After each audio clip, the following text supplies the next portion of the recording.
Қысқасын айтқан бақшылы өмірде бүгін жұма.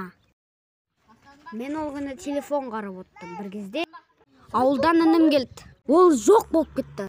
Мен бір кезде естен ыстақ болып ем, ар жағынан шықтым. Айту, no. Телефонымды алып Free Fire ойнайыншы. Тұра сала шықтым. Чо? Мен өз үйімнің қабырғаларына жүріп қоятын ем. Бір кезде жерден шықтым. Айту, no. Қысқасын айтқанда өмірде. Қысқасын айтқанда мен Человек-паукпын.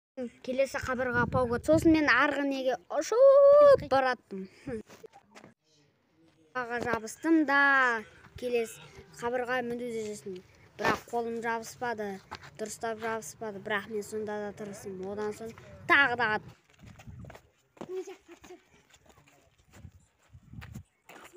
айтқанда Человек-паукпын.